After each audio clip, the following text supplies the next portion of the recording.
লোকগুলো আপনার এসে আত্মহত্যা করা ছাড়া তাদের কোনো গতি থাকে না। ভাই মা বোনদের বিয়ের টাকা নিয়ে আসে, সেই টাকা আপনার মলম পার্টি নিয়ে চলে যায়। এই ব্যাপারে আমরা প্রশাসনিক সার্বিক সহায়তা নিব। আর এখানে আমরা যারা এই লোকাল স্থানীয় লোকজন আছি, আমরা একটা ভুল বরাবরই করি। এই ভুলটা হচ্ছে সেই সময় দোকানের সামনে গাড়ি লাগাই দিয়ে আমার মতো করে আমি বুক করি। এটা করা যাবে না। এটা করতে গেলে প্রশাসনকে আমরা তাৎক্ষণিকভাবে আমাদের ভলেন্টিয়ার ফোর্স আছে, তারা জানাই দেবে যে এই গাড়িটার জন্য আমাদের পিছনে আপনার জ্যাম সৃষ্টি হচ্ছে। কোনো ক্রমে জ্যামের আবির্ভাব করা যাবে না এবং এইটা থেকে আমাদেরকে দূরে সরে আসতে হবে। শুধু 10টা টাকার জন্য এত লোককে সাফার করানো যাবে না। এইটা আমাদের সকলকে সজাগ থাকতে হবে এবং আমার ভলেন্টিয়ার যারা আছেন তারা আপনার এখানে পুলিশ বক্স চালু থাকবে, সেখানে তাৎক্ষণিক তারা রিপোর্ট করবেন।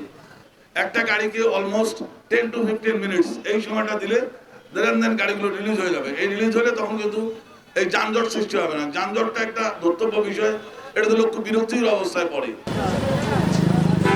আমরা বলতে পারি যে হচ্ছে আমাদের যে উত্তরবঙ্গের যে 8টি জেলা আছে, এই 8টি জেলার প্রবেশদ্বার, এবং আমরা যে জায়গাতে দাঁড়িয়ে আছি মডার্ন মোড়, এই জায়গাটা আমাদের 8টি জেলায় যাওয়ার বলতে পারি যে ওয়ান অফ দ্য মেইন যে প্রবেশদ্বার সেই জায়গাটি। এই জায়গাটিতে যে রংপুর মেট্রোপলিটন পুলিশের পক্ষ থেকে যে সাব কন্ট্রোল রুম তৈরি করা হয়েছে, এটার সাথে আমাদের যে র্যাপিড অ্যাকশন ব্যাটালিয়ন র্যাব 13 আমরাও এটার সাথে সার্বিক সহযোগিতায় আমরা সংযুক্ত থাকব এবং এখানে সার্বক্ষণিক আমাদের ফোর্স এখানে থাকবে এবং এখানকার যে কোনো মলং পার্টি বলেন প্লাস হচ্ছে হাইজ্যাকার, ছিনতাইকারী, এই বিষয়গুলোকে এখান থেকে আমরা নজরদারি করব। একই সাথে যে ঈদমুখী মানুষের যে চলাচল, সেই চলাচলের যে কিছুটা স্বস্তি, কিছুটা যানজট নিয়ন্ত্রণ, এই বিষয়ে আমরা এখানে সহযোগিতা করার চেষ্টা করব। একই সাথে রংপুরের সাথে সাথে র্যাব 13 যে আমাদের দায়িত্বাধীন আরও 7টি জেলা রয়েছে, সেই 7টি জেলাতেও একইভাবে আমরা আগামী ঈদকে কেন্দ্র করে আমাদের ফোর্স ডিপ্লয় করা হয়েছে এবং যাতে মানুষের মনে, জনমনের শান্তি শৃঙ্খলা ফেরত নিয়ে আসা যায়, সেই বিষয়ে আমরা বদ্ধপরিকর রয়েছি।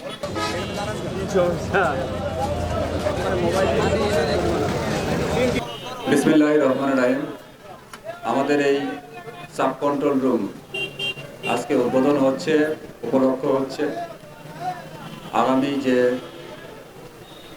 ঈদ উদযাপন করব আমরা, সেই ঈদ উপলক্ষে রংপুর বিভাগের মানুষ ঢাকাতে আছে, তারা ঢাকায় আসবে, এই অঞ্চলের মানুষ ঢাকা যাবে বা অন্যান্য অঞ্চলে যাবে, তাদের এই যাত্রা যাতে নির্বিঘ্ন হয়, কোনো প্রকার ঝামেলা না থাকে, নিরাপত্তার সাথে তারা যেতে পারে, স্বাচ্ছন্দ্যে যেতে পারে, সেই কারণে সেই সেবা দেওয়ার জন্য আমাদের এই সাব কন্ট্রোল রুম উদ্বোধন হতে যাচ্ছে।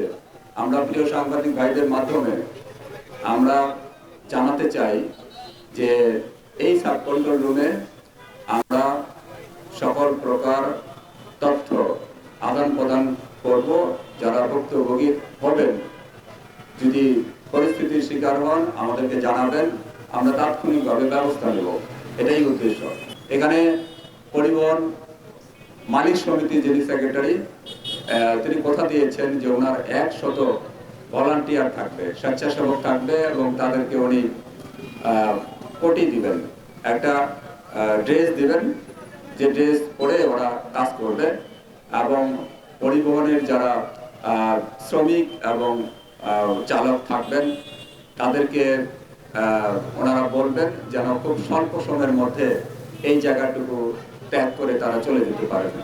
করা থাকবে, একই সাথে র্যাবের যে টিম আছে তারাও থাকবেন, তাদেরও ভিজিলেন্স টিম থাকবে, তাদের যেমন ইউনিফর্ম পার্টি থাকবে, তাদের তেমনই কিন্তু সিভিল ড্রেসে লোকজন থাকবে, আমাদেরও সিভিল ড্রেসের লোকজন থাকবে, যে কোথাও কোনো বেআইনি কার্যকলাপ হয় কিনা, ব্যাটারি চালিত অটোরিকশা যেন প্রবেশ করতে না পারে। সে কারণে একদম আমাদের এই মডার্ন মোড় থেকে অনেক সামনে ওদিকে আমরা একটা ব্যারিয়ার তৈরি করব, সেই ব্যারিয়ার থেকে এদিকে আমরা ব্যাটারি চালিত অটোরিকশা আসতে দেব না। সেখানে আমাদের পুলিশ ফিক্সড ডিউটি করবে, তেমনিভাবে এদিকেও আমরা চেষ্টা করব। তারপরেও লক্ষ্য করা যায় কিছু কিছু জায়গায় ব্যাটারি চালিত রিক্সা যে ফিডার রোডগুলো এগুলো দিয়ে ঢুকে পড়ে, তো আমরা সেগুলো চেষ্টা করব। এবং এই মিটিংয়ের পরে আমার যে ট্রাফিক ডিভিশন আছে এবং থানা পুলিশ আছে তারাও এই অটো ব্যাটারি চালিত রিক্সার যে নেতৃবৃন্দ আছে তাদের সঙ্গে কথা বলবে, তাদেরকে মোটিভেশন দেওয়ার চেষ্টা করবে।